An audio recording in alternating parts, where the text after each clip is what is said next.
ازيكم عاملين ايه؟ يا رب تكونوا بخير. الفيديو النهارده عايزه اعلمك ازاي تعملي فطار حلو جدا وصحي جدا ومش بيتخن.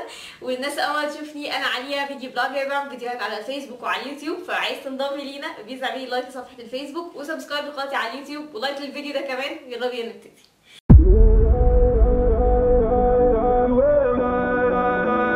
طيب هو مبدئيا الفطار ده هتلاقوه مشهور جدا جدا على الانستجرام. هنزلكوا الصوره بتاعته، دايما احنا بنشوف الصور دي وكده.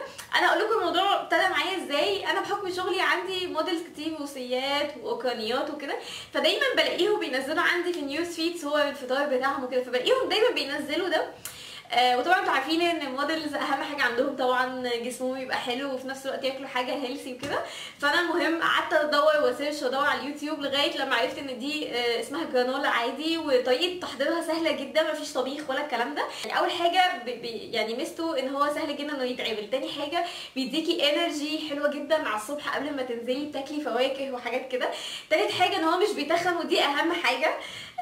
والانجريدينتس بتاعته سهله جدا. يعني انا اول حاجه انا جايبه اللي هو الجرانولا ده، انا جايباه من كارفور. هتلاقوه في سيكشن الكورن فليكس وكده. مش لازم كارفور، هاتوها من اي سوبر ماركت عادي. هتجيبي اي زبادي، انا جايبه زبادي لاكتيل. هتجيبي بعد كده اي فواكه عندك. يعني انا عشان بس عايزه اقلب الصوره لحد ما شويه، فانا جايبه توت وجايبه فراوله. الفراوله دي انا عايزه اقول لكم ان انا جايبه الاثنين دول من كارفور عادي، هما بيبيعوهم عادي. دي كانت ب 3 جنيه ودي مش فاكره كانت بكام. فممكن يعني تجيبي دول او ممكن تجيبي اي فاكهه عندك، ان شاء الله تفاح وتقطعيه برده عادي، يعني مفيش مشكله. هقول لكم بقى بيتحطوا ازاي. هما سهلين جدا، تحطيهم كلهم على بعض. هوريكم ازاي. اول حاجه هحط الزبادي، هستخدم لاكتيل.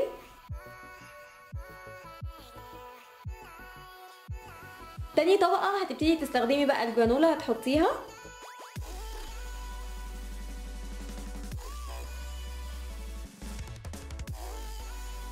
تالت حاجة هتحطي بقى فواكه، اي فواكه عندك. انا هستخدم الفراولة والتوت دول.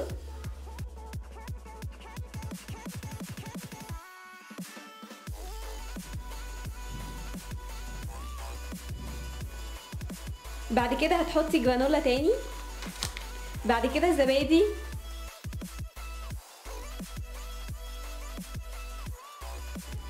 واخر حاجه الفواكه.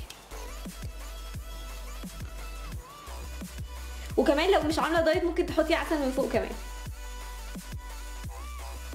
وكده خلصنا. يا رب اكون علمتكم حاجه جديده حلوه تقدري تفطري بيها الصبح قبل ما تنزلي، واشوفكم على خير ان شاء الله.